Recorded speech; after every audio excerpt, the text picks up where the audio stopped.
आज 26 जनवरी है, यशस्वी भारत के गणतंत्र का पर्व, गणतंत्र के स्वाभिमान का पर्व, भारत के लोकतांत्रिक व्यवस्थाओं का पर्व, लोकतंत्र का पर्व गणतंत्र दिवस। हम गणतंत्र दिवस पर भारत के 130 करोड़ वासियों की ओर से इस गणतंत्र दिवस की हार्दिक शुभकामनाएं प्रेषित करते हुए सभी देशवासियों को शुभकामनाएं प्रेषित करते हैं और गणतंत्र के, भारतीय लोकतंत्र के अजर अमर रहने की कामना करते हैं। आइए इस गणतंत्र दिवस पर, जो कि 71वां गणतंत्र दिवस है, इसकी गाथा जानते हैं। कैसे भारत को गणतंत्र दिवस मिला, कैसे हमारे देश में लोकतांत्रिक व्यवस्था का पुनर्गठन हुआ, कैसे हमारा 26 जनवरी का ये दिन एक पर्व बना, इस गाथा को जानते हैं। हम भारत के लोग भारत को एक संपूर्ण प्रभुत्व संपन्न समाजवादी पंथ निरपेक्ष लोकतंत्रात्मक गणराज्य बनाने के लिए तथा उसके समस्त नागरिकों को सामाजिक, आर्थिक और राजनीतिक न्याय, अभिव्यक्ति, विश्वास, धर्म और उपासना की स्वतंत्रता, प्रतिष्ठा और अवसर की समता प्राप्त कराने के लिए तथा उन सब में व्यक्ति की गरिमा को और राष्ट्र की एकता और अखंडता को सुनिश्चित करने वाली बंधुता बढ़ाने के लिए दृढ़ संकल्प होकर अपने इस संविधान सभा में आज तारीख 26 नवंबर 1949 को ऐड द्वारा इस संविधान को अंगीकृत, अधिनियमित और आत्मसमर्पित करते हैं। ये संविधान की प्रस्तावना है जो समतामूलक समाज के लिए कल्पित की गई, जो समतामूलक समाज, एकता के समाज और राष्ट्र के लिए उन्नत समाज, राष्ट्र के विकास के लिए ये कल्पित की गई ऐसी प्रस्तावना, ये हमारे संविधान की मूल भावना है।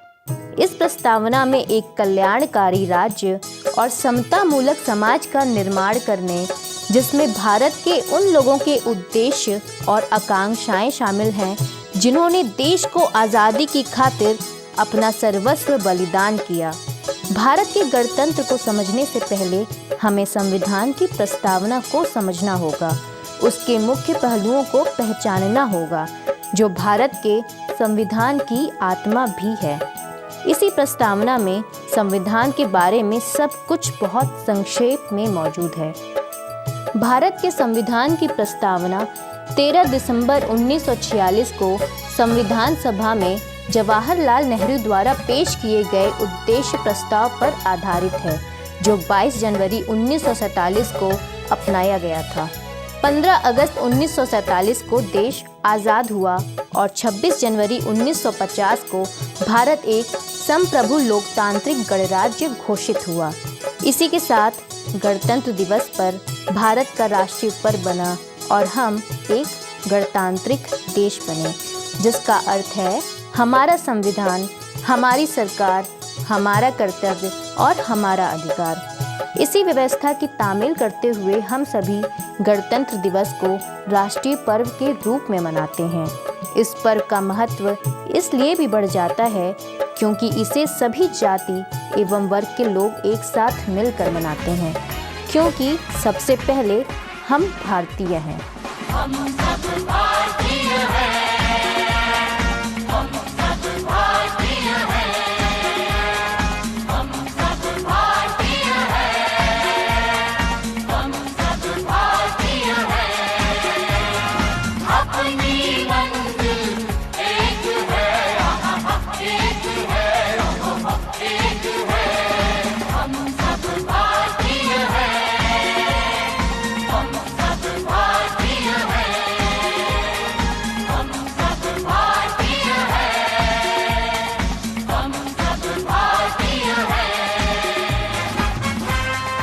भारतीय गणतंत्र की परंपरा सदियों पुरानी है।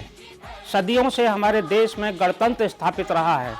प्राचीन भारत में भी गणतंत्र था, लोकतंत्र था, लेकिन आधुनिक भारत में, स्वतंत्र भारत की कल्पना में इसको हमारे मनीषियों ने, हमारे देश के जो कर्णधार हैं उन्होंने, हमारे देश के राजनेताओं ने और उन पूर्वजों ने जिन्होंने आज़ादी का सपना संजोया और आज़ादी के लिए संघर्ष किया, आज़ादी के लिए बलिदान किए, उन्होंने 1930 में भारत में गणतंत्र स्थापित करने की, पुनः स्थापित करने की कल्पना की थी, जो कि साकार हुई 26 जनवरी 1950 को। दरअसल गणतंत्र राष्ट्र की कल्पना की शुरुआत 31 दिसंबर 1929 की रात में भारतीय राष्ट्रीय कांग्रेस के लाहौर सत्र में हुई थी।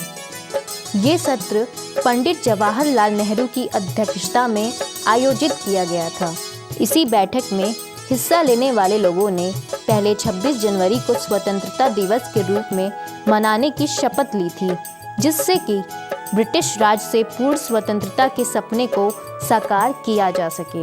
इसके बाद लाहौर सत्र में नागरिक अवज्ञा आंदोलन की रूपरेखा तैयार हुई और ये फैसला लिया गया कि 26 जनवरी 1930 को पूर्ण स्वराज्य दिवस के रूप में मनाया जाएगा।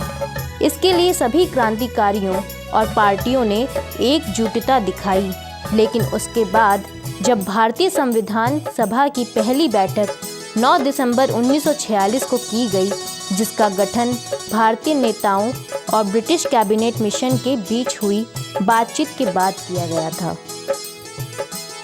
इसी सभा में बहुत महत्वपूर्ण फैसला होना था। इस सभा का उद्देश्य भारत को एक संविधान प्रदान करना था। कई चर्चाओं और बहस के बाद भारतीय संविधान पर अंतिम रूप देने से पहले कई बार संशोधन भी किया गया।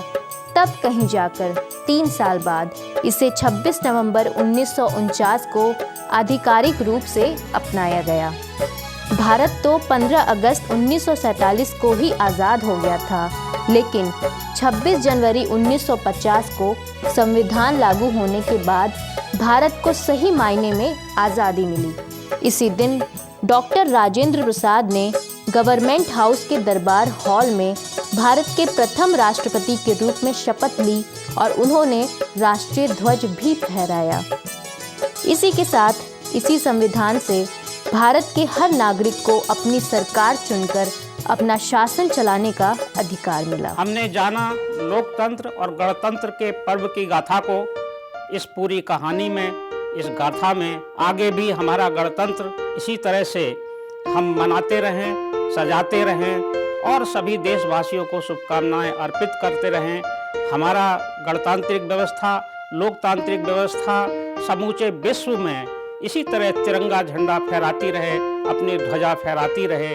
इन्हीं शुभकामनाओं के साथ देशवासियों को, भारतवासियों को, विश्ववासियों को, सभी को भारतीय गणतंत्र की हार्दिक शुभकामनाएं एक बार फिर अर्पित करते हैं। जय हिंद, जय भारत।